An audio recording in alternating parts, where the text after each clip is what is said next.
Trying to keep it casual. I kind of just want to talk and shoot the breeze, but I also know that we got a lot to talk about today, and I hope today makes you uncomfortable. Isn't that a great start to the episode? I hope today makes you uncomfortable because it is a very challenging episode, and it goes along with our other episode we released on loving your enemies. And one of the pieces from that episode was really how are you loving or not loving your enemies? Are you just tolerating them? Are you just tolerating your family? Are you just tolerating your friends? And there's a lot to be discussed when it comes to that. But today, we get to take the journey a step further today, and it's even more challenging if you thought loving your enemies was a hard one to hear. It is a little review so far of what we got on the Sermon on the Mount. I got my handy-dandy Bible here, so actually, I pointed at the camera, so for all of you, I was like, hey, give me 1 second. But I know there's a lot of audio listeners only, and I'm sorry, you didn't see me point, so I had to grab my Bible so I can show you guys what's up. Also, too, if you ever see me just looking right over here, I'm just double-checking, making sure my levels are good, because I test things before I start the episode. But things change. Like last episode, or a couple episodes ago, the cable was unplugged. I'm not sure which one, because I record these all I release them differently. I didn't know if you guys knew that. But I'm also wanting to release more episodes per week. So if that's something that you guys would love, let me know. Comment, because no one comments, but comment anyway. But let's go ahead and pop up our review of Luke here. And yes, you can see that if you're on the video, you can see actually I have my Bible. One thing I do, and I don't know if you guys do this, but I started doing this. I write in my Bible. I don't think that's wrong, because it's a great way when you study it to kind of follow around about what you've got going on. Anyway, so we've been breaking down a little backstory. If this is one of your first episodes, we've been breaking down the Sermon on the Mount according to Luke, and then we'll go into Matthew. Luke is more for the Gentile. And so as I'm looking into this, when he says like for the Gentile, he's kind of just getting the overarching goal, like theme of the sermon, of what is it for discipleship. So someone who doesn't have Jewish background, deep spirituality, or anything like that, what does it mean to follow Jesus? And that is really what Luke helps us with. And so that's why we're going through Luke's account first, because it's a lot simpler. And then we're going to go ahead and dive into Matthew, and that one gets complicated. I'm actually a little nervous because I'm very, scared to work through some of that and be like, I have no idea how I'm going to figure out these answers. But hey, you know what? Just a lot of prayer, so pray for me. But I'm excited to bring that to you guys as well. So I really hope my mouth isn't just hidden behind this mic the whole time. It might be. Maybe I can try to remember to sit up a little bit or angle it down. Ooh. Well, let's just hope this works, and we'll continue on. We'll continue on, my dear friends. All right, so as a review so far of what we've gone through, we had the Beatitudes, which was blessings, and then there's some woes. And the blessings are those who think that they're disqualified. So a lot of people in the day, because they didn't have wealth or riches, they thought they were disqualified from the kingdom of heaven because of it. And then we had sorrows foretold. And so if you are, like, things are really going well for you, like, sorrow awaits you because you think you're not going to need the kingdom if that's the case. And like, woe to you if that's your thinking, because it's incorrect and that's wrong, and you're going to miss out on the kingdom. Then we went to love your enemies, and that is pursuing your uncomfortable relationships. That is not just tolerating, but that's actually pursuit. So when it says, like, you got to be like your heavenly Father, like you're giving them mercy, you're withholding what they actually deserve, which is you to treat them a specific way, and then instead you replace that with love, but like the active love that pursues. I know, so that was a challenging one. But then it even goes down even further into do not judge others. So that's what we're going to pick up today. So do not judge others is in verse 37. And so if you actually look at it and how the Bible breaks it up, there's a lot in here, but I think I'm only going to do a couple verses today because, well, we'll see how it goes and then go from there. All right, here we go. So do not judge others. Verse 37. Do not judge others, and you will not be judged. Do not condemn others, or it will come back against you. Forgive others, and you will be forgiven. Give, and you will receive. Your gift will return to you in full, pressed down, shaken together, to make room for more, running over and poured into your lap. The amount you give will determine the amount you get back. So it continues on, technically, in that do not judge others section, but I'm not going to read that part. I'm going to focus on just this little section here, because there's a lot here, because we're going to combine this kind of with love your enemies, because there's so much here to pay attention to. All right, so Jesus picks up from loving his enemies, and he calls out these 4 things. Do not judge, do not condemn, but you must forgive, and you shall give. And so being a disciple of Jesus, that's really kind of what it looks like in a nutshell. And it's kind of complicated to wrap your mind around. And so I would definitely go to your Bible, and I don't know if you can see it in the video, but I definitely underlined the words here, because when you go back and look at it, it helps you get that visual of like, okay, there's a lot of sentences going on, so what is the theme that I have to pay attention to? And it is this. Sorry, my audio levels went down. It is this idea of you got to actively pursue the people you don't like. That's what it is to be a disciple. It is not judging. That is a critical spirit towards people, or like that's different from discernment, which I'll break down in a second. And condemning people is like you put them in that place because of something they did or said. Then we must forgive, and then we must give. And the measure to which we do all those is the measure back to us. And so think about that. So when it says do not judge, that's different from discernment. Discernment is being able to tell good from bad. And so if you're hanging out with somebody and it says, hey, it's like you should go rob a bank. Discernment says that's not good. We should use discernment in that. And then we don't get to then pass judgment on that person. So you notice a lot of people do this. I think it's really easy for me to do this, and I think I've done this, where people say something and then we judge them on it. Is we take our discernment too far, and then we just go ahead and we pass judgment on them, almost putting them into a place of an enemy, like we talked about in our last episode, which we don't want to do. We want to keep people from That's actually an interesting thought. I wonder if judgment that we have can put people as enemies in our lives, because sometimes they're just straight up enemies of like, oh, I don't like this person, they don't like me, and everything else in between. But then I think there's this place of like when you start casting judgment on somebody, they become your enemy because you're looking at them with that critical spirit. Like you condemned them, you put them in that place. So now every time you see them, you like kind of have this loathing, like, you're my enemy. Like my little furrowed brow, by the way. If you can't see it because you're listening, go check it out. It's kind of fun. Anyway, I digress. But think about that. I'm trying to think in my life. I think it's very easy for me to judge people, and then I judge them to a place of, okay, you're now my enemy. Very, very classic. Let's do a great example here. I don't know how many of you are into sports, but I am into sports. Okay. So I'm into sports, and one of the sports... Oh, shoot. My goodness golly.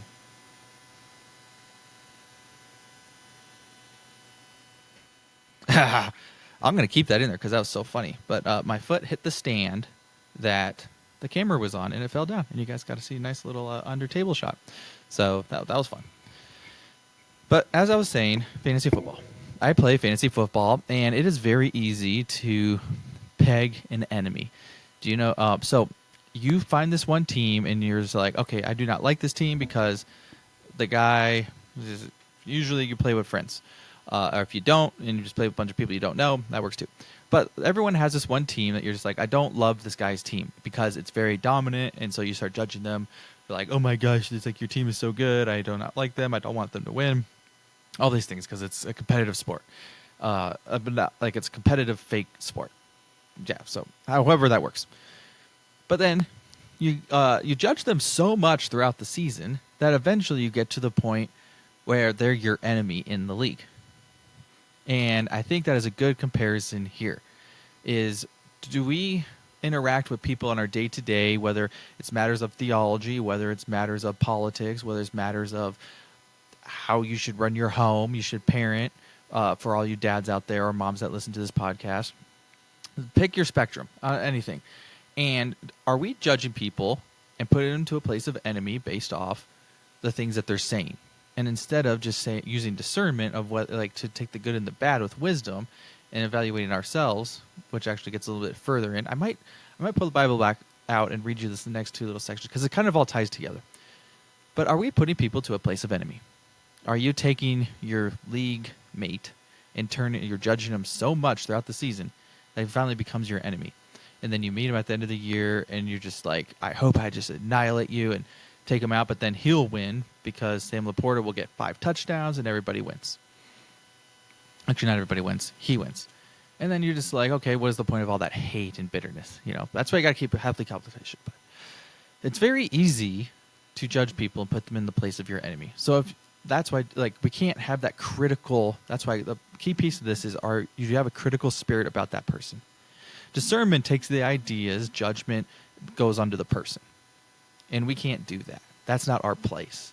And I think a lot of pastors, I don't know a lot of pastors, but I definitely have heard sermons from pastors that they do this.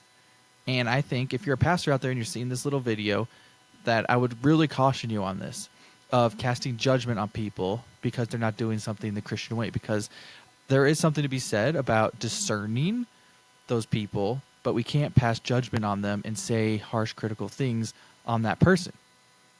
Because the measure to which we do that, as it says, will be measured back on us.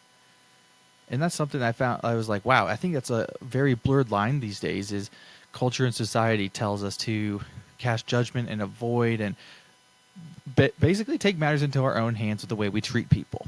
And then Jesus says, don't do that. That's not your place.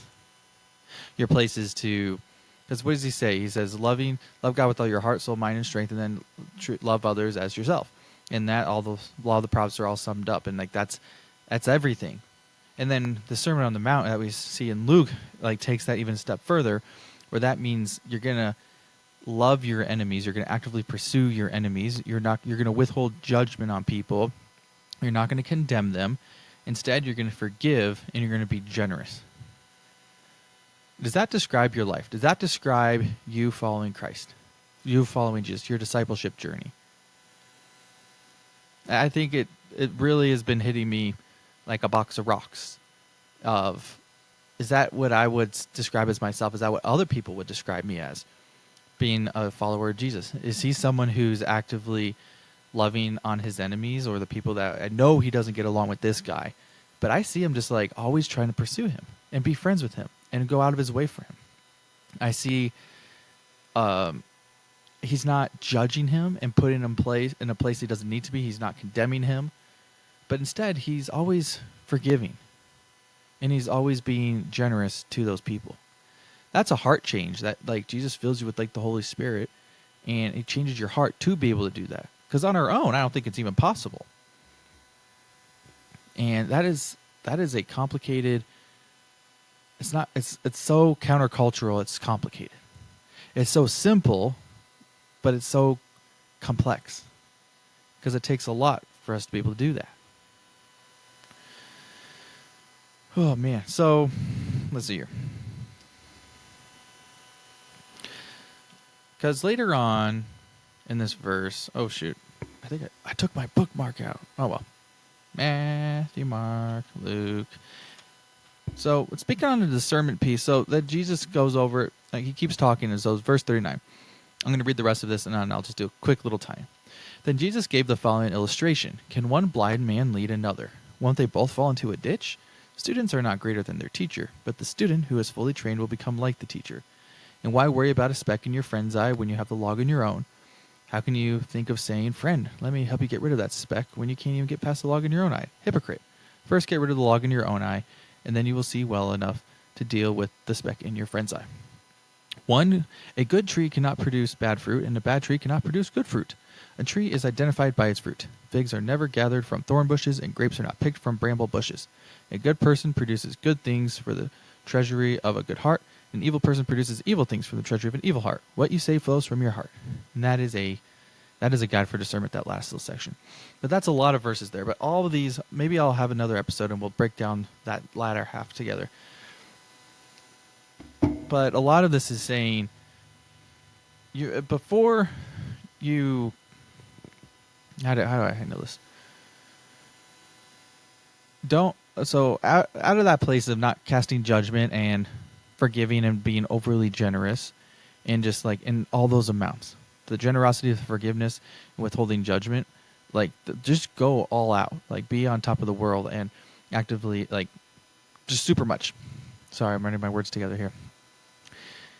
And then, but on the backside of that, when you come to somebody that now I have to use discernment on what's going on. We have that story of good fruit and bad fruit, and we know that if those good things are coming out of that person, that means there's goodness in the heart. But if there's bad things coming from that person, that means there's badness in the heart. But before we go and talk to that person and confront them on it, we must first evaluate our own life. That's the hypocrite part. Like, evaluate the log in your own eye before you call somebody out on their stuff. Like, you got to evaluate, like, self-evaluate yourself before you take it out on somebody else. And then it kind of goes back into that teacher. It's like, how can you be, like, can a spiritually blind person lead a spiritually blind person? No. Otherwise, we're going to be all going in the wrong direction. So that's why it's very important to use discernment, especially when it comes to, like, your leaders and your mentors and your pastors, about, okay, what's coming from their heart? Do we see them casting judgment and condemnation on people, even through the context of Jesus, like playing the Jesus card? Do we see them being overly forgiving and overly generous? Do we see them loving their enemies? Like, that is what Jesus calls you to do. And if you have someone in your life that's helping you do that and leading you to that, that is somebody you should follow. Because as it says, the good tree produces good fruit. If someone's not doing all those things, but there's an area for improvement, then evaluate yourself before you go talk to that person about it. Because often, I think that's just wisdom of, don't be a hypocrite. It's like, well, why are you calling me out on my stuff, like on this, when you're doing the exact same thing? You won't give 2 pennies. Why should I give 2 pennies? So I think that's just out of wisdom. But do you see how this whole Sermon on the Mount now is starting to take place? And then that last little section that's in there is built on a solid foundation. But think about that.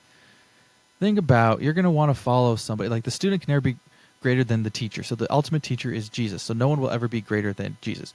But we can mirror him, and we can really get, like, close to, like, not marrying, very different, mirroring the perfect teacher. And so this is all about character development here, and discipleship is about the pursuit of choice. We get to choose to pursue this. We get to choose to pursue loving our enemies, not judging, not condemning, forgiving, and being generous way more and over the top than we think is possible. That is discipleship. And then if someone is doing that and you see them doing that really well, that is someone that you should be following. Because that can be, like, be your teacher to help you, guide you, and do that. And then you just know that if they're doing those things, that person is a good tree because they have goodness from their heart. Because what you say comes from the heart.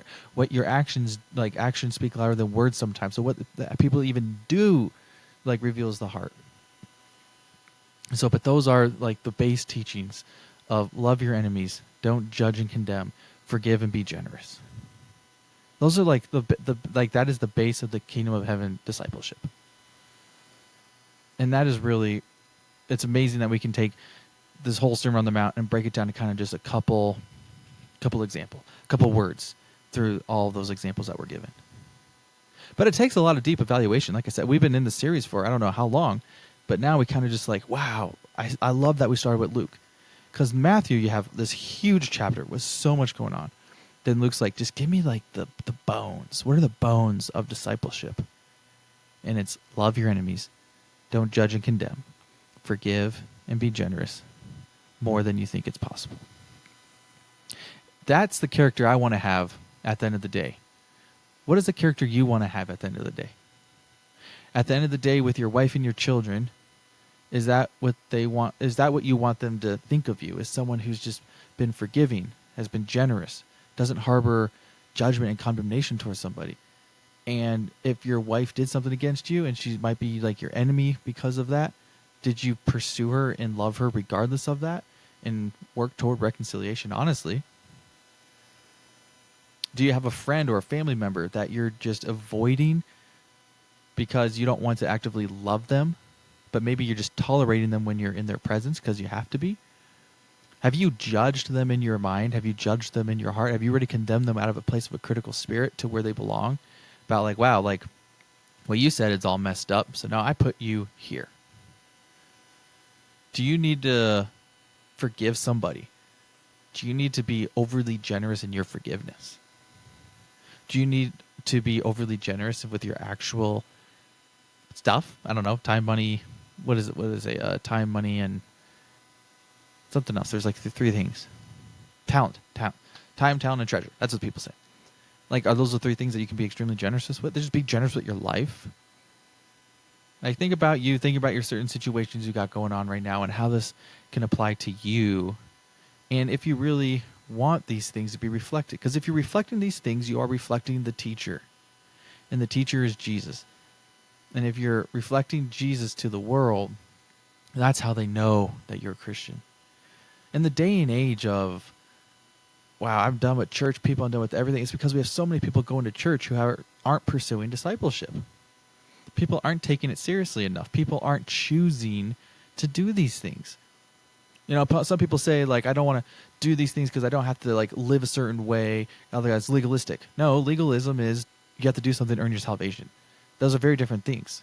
So I was actually watching Star Wars, the last movie. Okay, by the way, little Star Wars rant. The last 3 movies, they're, like, horrible compared to the original 6. And I will stick with that use of horrible. Very entertaining, though. I did watch all 3 of them multiple times. So I very much enjoy them, but I just think they're horrible compared to the original 6. Anyway, there was this one scene, and it really made me... So it was the last episode, like The Rise of Skywalker, I think. And there was the scene with the Sith, and Rey was talking to him, and then he's there, and then the subtitles said, you hear this chanting in the background. And it says in the bottom there, the disciples are chanting. And for some reason, it really got my mind thinking. Discipleship is okay, like when it's someone's like dedicated to like evil, that's like discipleship. And so all these people that they were to Sith Palpatine, they were his disciples of like the dark side and being evil. But they would die.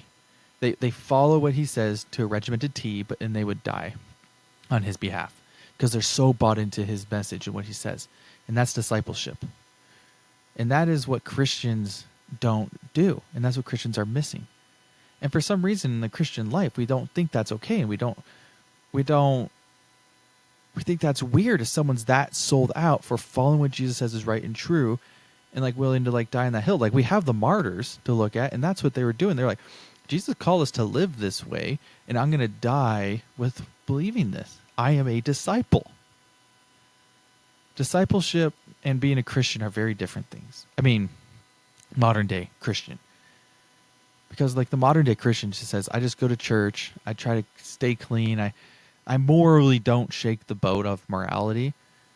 But that's not following Jesus. Following Jesus is getting to know him with discipleship. And then if you're gonna be like, I am following Jesus, you're gonna have to learn from the teacher.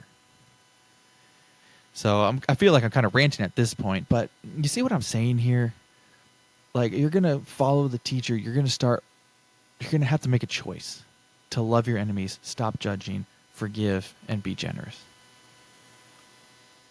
And so I'll leave it there. I'll leave this episode there. Time to just reflect and think about, as I've been doing. I've really been challenged with these thoughts, but I'm so happy now to have a kind of baseline and like bones. I'm like, oh my gosh, like this is at the heart of following Jesus.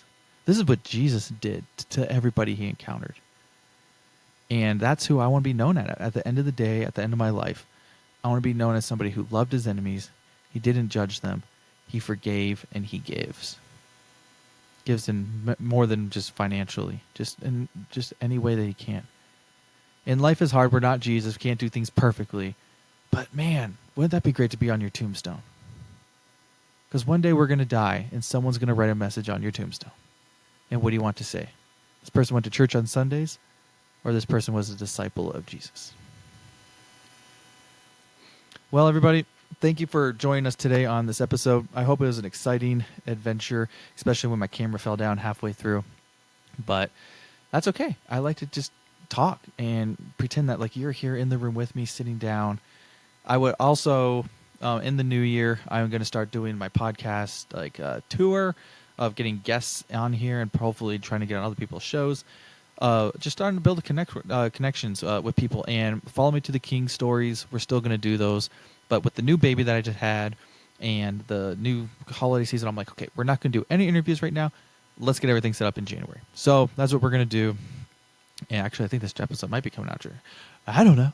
I don't know when I'm going to release this, but anywho, thanks for joining us today at the Revived Podcast. My name is Steven, and head over to revivedbrand.com for more information on us at Revived, where we help you reclaim and redefine your life.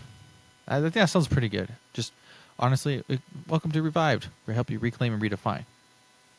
And then you say, what? Reclaim and redefine what? I don't know. You got to listen. You got to listen, man. All right. Take care, everybody. See you next time.